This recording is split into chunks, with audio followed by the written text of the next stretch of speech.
Singapore's plan to expand Project Wolbachia to other regions in Singapore. It's going to control the mosquito population. It's a coordination between the NEA as well as relevant town councils. Now, the project involves the release of so-called Wolbachia Aedes male mosquitoes. They've been infected with that Wolbachia bacteria into areas covering up to 300,000 homes. Now, to cover this issue in depth, we have two guests with us tonight. Associate Professor Ng Lee Ching is Group Director, Environmental Health Institute at the NEA, and Chua Ming Kok from the MacPherson Citizens Consultative Committee. Thank you both for joining me this evening. Professor Ng, to you first. NEA is covering more than 300,000 homes under this expanded project. So what makes some areas suitable for this project and some others not so?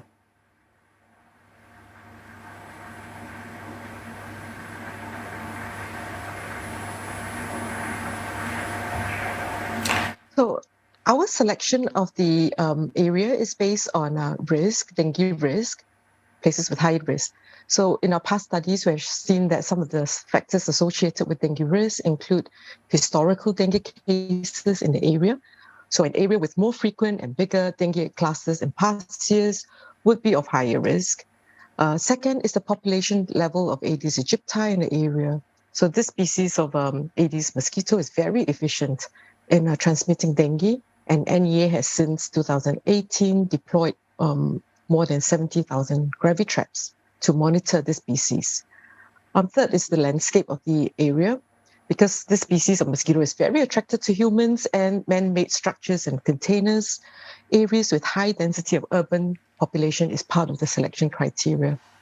Apart from this, we have also need to maximize the presence of borders such as parks and highways that could serve as natural barriers to contain each site, so as to reduce the chance of mosquito migrating into a cleanup area.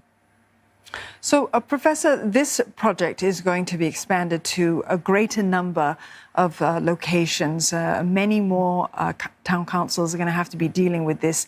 How are you going to work with them to ensure that there's a smooth deployment of this? Yes, we have thus far been working with town councils very closely, and the committees, as well as CCC. We have spent a few months, in fact, ironing out details together with them and engaging the communities as well. So we'll be reaching out to the residents in the next few weeks before the release. Mr. Chua, let's bring you in on the conversation now. MacPherson Precinct is one of the new areas that the project is being expanded to as well. How is MacPherson preparing for this release of what is going to be a large number of extra mosquitoes from this project? Yeah, so in March, NEA has already gathered all the grassroots community to brief us on the science behind the whole project. And in turn, then I take back this information to brief my grassroots leaders on what to expect. And if the residents were to have any concerns, to allay some of their fears. Okay, so many of the residents might be familiar with this expanded project by now, but have you begun to educate residents about the project? And if not, how do you plan to do so? So we will conduct this in five-pronged approach. We'll be conducting our outreach activity, which our advisor, Ms. Tin Tae Ling, has already been leading the market visits with insect repellent to brief residents on dengue prevention methods. We also have incorporate our dengue prevention messages in many of our community events. For example, like our recent MacPherson Sync, we have actually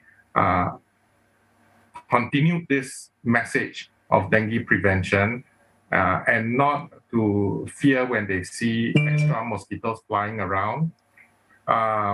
We will also display publicity material at lift landings, sharing information through our grassroots communication channels. And these are some of the methods and ways that we have, we bring this message across to all these residents. In order for this project to work, those Wolbachia-infected Aedes mosquitoes, they have to stay alive. So, Professor Ng, once this project is in full swing and we have these many more mosquitoes flying about that are infected with Wolbachia, is the process of fumigation going to be over for good?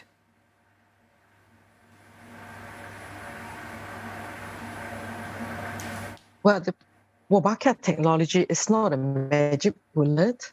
Even at its full swing, other vector control efforts must go on.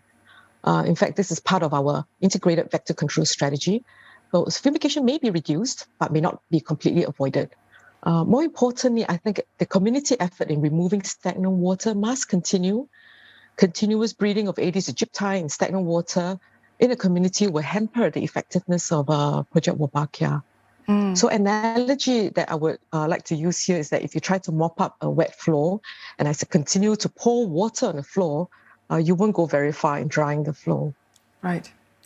So how is NEA actually going to monitor this Wolbachia-infected mosquito population, the sheer number of them? Is there a minimum number of mosquitoes that are required for this to be effective?